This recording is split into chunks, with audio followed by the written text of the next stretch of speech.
ತಂದೆ ಹೆಸರ ಮೇಲೆ ಲೊಟ್ಟಂಗಿ ಹೊಡೆಯೋನು ಸಾಗರ್. ಪ್ರಚಾರದ ವೇಳೆ ವ್ಯಂಗ್ಯವಾಗಿ ಭಗವಂತ್ ಖೂಬಾ ಹೇಳಿಕೆ ಕೊಟ್ಟಿದ್ದಾರೆ. ಬೀದರ್ ಕಾಂಗ್ರೆಸ್ ಅಭ್ಯರ್ಥಿ ಸಾಗರ್ ಖಂಡ್ರೆ ಬಗ್ಗೆ ಈ ರೀತಿಯಾಗಿ ವ್ಯಂಗ್ಯ ಮಾಡಿದ್ದಾರೆ. ಮನೆ ಹೆಣ್ಣನ್ನು ಕೊಡಬೇಕಾದ್ರೆ ಸ್ವಂತ ಬಲ ಇದ್ದೋನಿಗೆ ಕೊಡ್ತೀವಿ, ತಂದೆ ಹೆಸರ ಮೇಲೆ ಲೊಟ್ಟಂಗಿ ಹೊಡೆಯೋನಿಗೆ ಕೊಡ್ತಾರಾ ಅಂತ ಹೇಳಿದ್ದಾರೆ. ತಂದೆ ಎಷ್ಟೇ ಆಗರ್ಭ ಶ್ರೀಮಂತ ಆಗಿದ್ರೂ ಅದಾಗೋದಿಲ್ಲ. ಹುಡುಗನಿಗೆ ಸ್ವಂತ ಬಲ ಇಲ್ಲದಿದ್ರೆ ಹೆಣ್ಣನ್ನು ಕೊಡೋದಿಲ್ಲ.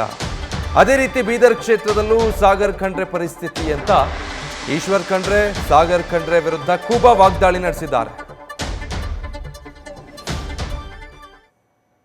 ಕಾಂಗ್ರೆಸ್ಸಿನ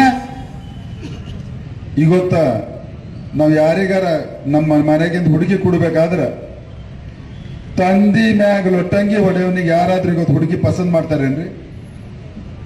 ಮಾಡ್ತಾರೇನ್ರಿ ಹೇಳಿ? ಸ್ವಂತ ಸಾಮರ್ಥ್ಯದ ಮೇಲೆ ಗಳಿಕೆ ಮಾಡೋನಿಗೆ ಮಾತ್ರ ಹುಡುಗಿ ಕೊಡ್ತಾರೆ. ಇವತ್ತಮ್ಮ ಹುಡುಗಿ ಕೂಡ ಅವನಿಗೆ ಪಸಂದ್ ಮಾಡ್ತಾರೆ. ತಂದಿ ಎಷ್ಟೇ ಶ್ರೀಮಂತ ಇರ್ಲಿ, ಅಗರ್ಭ ಶ್ರೀಮಂತ ಇರ್ಲಿ, ತಂದಿ ಹೆಸರ ಮೇಲೆ ಲೊಟ್ಟಂಗಿ ಹೊಡೆಯವನಿಗೆ ಯಾರು ಇವತ್ತು ಹುಡುಗಿನೂ ಪಸಂದ್ ಮಾಡಿದಿಲ್ಲ, ಹುಡುಗಿದ ಕುಟುಂಬದನ್ನು ಪಸಂದ್ ಮಾಡಿದಿಲ್ಲ. ಇವತ್ತು ಕಾಂಗ್ರೆಸ್ಸಿನ ಅಭ್ಯರ್ಥಿಯ ಪರಿಸ್ಥಿತಿ ತಂದೆ ಹೆಸರ ಮೇಲೆ ಲೊಟ್ಟಂಗಿ ಹೊಡೆಯುವಂಥದ್ದು. ನ್ಯೂಸ್ ಫಸ್ಟ್ ನಿರ್ಭೀತಿಯಿಂದ ನಿಮ್ಮ ಪರವಾಗಿ.